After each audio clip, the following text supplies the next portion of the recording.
Trump Media qui achète pour plusieurs milliards de dollars de Bitcoin, les investisseurs expérimentés qui achètent encore plus de Bitcoin alors qu'on est proche de l'ATH, qu'est-ce qui se passe? C'est totalement incroyable. On va commencer par Donald Trump. La SEC a approuvé le dépôt de trésorerie de Bitcoin de Trump Media. Trump Media, pour ceux qui ne savent pas, c'est une entreprise que possède Trump qui possède Truth Media, le truth, c'est la vérité, une alternative à Twitter qui bide un petit peu, mais pourquoi pas, c'est une bonne chose. Ce que j'aime bien avec Donald Trump, c'est que c'est un Bitcoin optimiste. Il y a plein de personnes dans le monde qui sont Bitcoin optimistes, qui sont très connus, sauf qu'ils sont pas très transparents, on va dire, sur leur investissement. Et là, Donald Trump, il sort ses bouteilles d'Orangina, il les pose sur la table et dit, allez hop, on va mettre 2,3 milliards dans le Bitcoin. Magnifique. À propos transparence, j'avais annoncé ouvrir un copy trading d'ici peu. C'est toujours en route, la stratégie est prête, les stratégies sont prêtes. Le seul problème pour l'instant, c'est l'automatisation de tout ça. Normalement, cet après-midi, j'ai un appel avec les devs et on verra un petit peu comment ça avance, puisque mon but, c'est d'automatiser tout ça, puisque sinon, je peux tenir peut-être 2-3 jours avec du Red Bull, mais après, je meurs. Le but, c'est que ce soit des robots qui fassent ça à ma place. La stratégie est partagée aux robots, enfin expliquée en version code.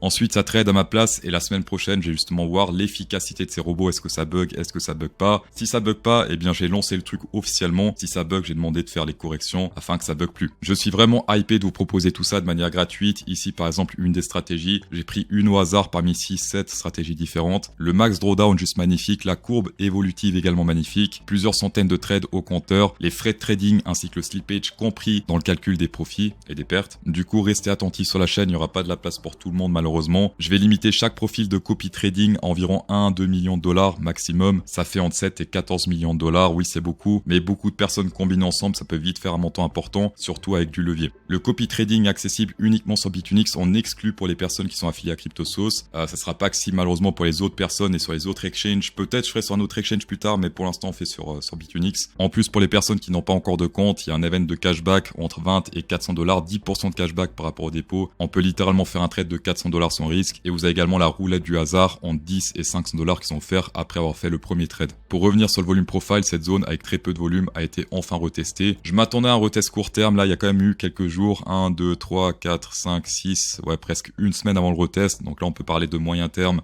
Pourquoi CryptoSauce adore analyser le volume? Simplement parce qu'on peut voir ce qui se passe sur les marchés. On voit une bougie comme ça, on sait pas s'il y a du volume ici, en haut, en bas, on sait pas. Grâce au volume de trading, on sait où est-ce qu'il y a de l'intérêt et du désintérêt. Et en général, quand il y a du désintérêt sur des pics, au nord ou au sud, souvent pour moi c'est un retest sur du court terme. Et sinon, quand on voit des boss majeurs, c'est des supports et des résistances, notamment dans cette zone-là. On peut voir qu'il y a eu 2 boss plutôt majeurs sur le volume profile. Et si on prolonge, eh bien pour l'instant, on est en plein dedans. Et si on prolonge encore plus, on peut voir que là également il y a une boss. Simplement, c'est une accumulation de ça, également de ce qui se passe là-bas à gauche, puisque c'est tout ce qui est visible sur le graphique. Sur Kiyotaka, les order books de Binance, Bybit et OKEx sont en train de faire exactement ce que j'aime qu'ils fassent, c'est-à-dire qu'ils se font rejeter sur du court terme. Ici, beaucoup d'ordres sont apparus, hop, on s'est rejeté à la baisse. Si on zoome dans cette zone, on peut voir qu'il n'y a plus d'intérêt au sud, il y a un petit ordre, enfin un gros ordre même, mais c'est que dalle par rapport à ce qu'il y a au nord. Et qu'est-ce qui se passe par la suite? Eh bien simplement, on se fait attirer par là où on a des ordres, là où il y a du volume, et pour l'instant, ça se passe sur les exchanges autour des, le plus bas ici, c'est 108 700 dollars. On a également au nord, un petit peu plus haut, 110 000 dollars, également beaucoup d'intérêt. Et donc, s'il y a que dalle au sud qui apparaît sur les prochaines heures, on pourra très facilement, selon moi, retourner sur cette zone au moins les 108 700 dollars afin de prendre ces ordres-là et de donner un petit peu d'argent aux exchanges grâce aux frais de trading. Les changements de position des long-term holders, 155 jours et plus. Tous les holders de Bitcoin, tous les wallets de Bitcoin qui ont 155 jours ou plus, eh bien, on les voit sur ce graphique-là. Plus c'est vert, plus ça accumule. Sur 30 jours, plus c'est rouge, plus ils vendent sur 30 jours. Et là, on peut voir qu'on est quasiment sur un ATH. On a même pété l'ATH et ça continue d'acheter. C'est la première fois, il me semble, que ça achète autant après avoir cassé un ATH, puisque là, on a cassé l'ATH, mais c'était dans le rouge directement. Ici, on a cassé l'ATH, on était dans le rouge. Là, on a cassé l'ATH, on était dans le rouge également. Et là, on a recassé, mais c'est dans le vert. C'est très étrange. Donc là, littéralement, les long-term holders achètent le breakout. En tout cas, historiquement, les long-term holders sont souvent bons sur du moyen terme et même des fois sur du long terme. Ici, c'était avant le crash Covid. On est monté quand même. On a fait, je crois, un 50% ici avant de bien se péter la gueule. Ici également, ils ont acheté, on va dire, le dip avant de To The Moon. Ici, ils ont acheté le dip du crash de l'été, c'était 2021. Et après, hop, on est monté, on a fait un 100%. On est passé de 30 000 à 69 000,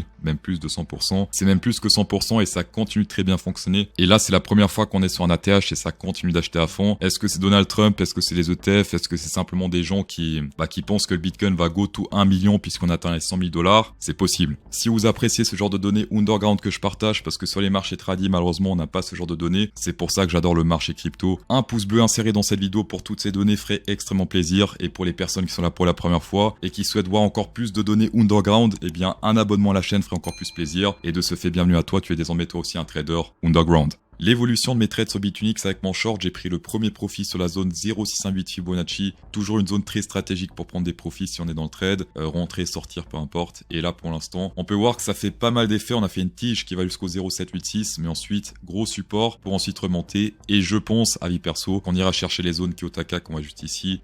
Mais dans tous les cas, ici 26 000 $ de profit pris, 10 000 $ pour l'instant de non réalisé. Dans le doute, on sait jamais si dans quelques heures ça fait ça. Eh bien je serai content. On va passer sur le Discord Underground Trading, accessible aux personnes qui traitent sur Bitunix. On va commencer par les liquidations potentielles de Binance, Bybit et BitMEX. Et on voit pour l'instant que la majorité, depuis ce week-end, commence à s'installer au nord. Pour l'instant, si on file tous ces liquidations, à partir de 108 500, on va dire, jusqu'à environ 112 000 $, légèrement en dessous, pas mal de shorters qui se feraient liquider dans ces zones-là. Attention, ça prend en compte uniquement les prix de liquidation et pas les stop-loss. Chez moi, par exemple, sur Bitunix, mon prix de liquidation total, vu que je suis en croisé, il est à 129 000 $ pour l'instant, mais le stop-loss, il est à 109 000 $, et ce prix-là, les 109 000 $ ne sont pas pris en compte sur ce graphique, d'accord? C'est pour ça qu'il faut pas se fier à 100% à ces liquidations. On peut combiner ça avec les ordres, par exemple sur Kiyotaka, avec l'open interest, mais en tout cas, personnellement, je recommande pas de prendre en compte uniquement les liquidations potentielles. Les supports et résistances cachées que personne ne regarde sur YouTube, eh bien moi je les regarde parce que c'est très important, c'est l'open interest. J'ai shorté cette zone-là simplement parce qu'il y a beaucoup de positions qui sont ouvertes ici autour du 27 mai, enfin dans cette zone-là. On peut voir que cette zone ici a été défendue par les bears, pile poil ici que j'ai shorté d'ailleurs sur le Bitcoin il y a quelques jours. C'est simplement parce qu'il y a beaucoup d'ouverture de positions et ça fait un petit peu le même effet que le volume, ça fait les effets de support et de résistance. Plus il y a d'ouverture, plus il y a de support résistance, plus il y a de fermeture, plus ça fait que dalle.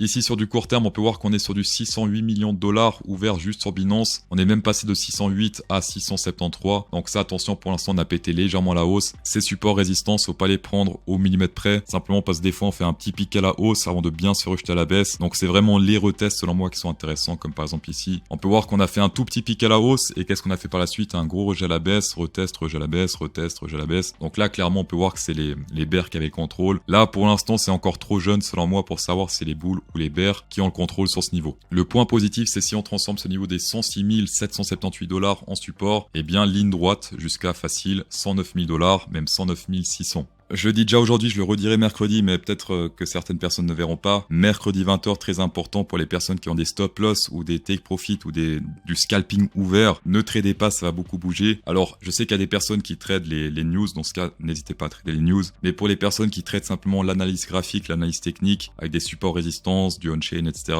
je recommande pas trader de 20h jusqu'à environ minuit, 1h du mat, parce que ça va faire beaucoup de squeeze. Et je parle par expérience. Pour rappel, si les chiffres sont au-dessus de 4,5%, c'est pas très bon pour les marchés. Si c'est sous les 4,5%, là, ça risque d'être plutôt positif pour le mois qui va suivre. Et c'est ça qu'on espère en tant qu'investisseur. Dans tous les cas, merci d'avoir checké la vidéo, ça fait extrêmement plaisir. Insérez un pouce bleu dans la vidéo pour incrémenter encore plus le plaisir. Et bonne soirée.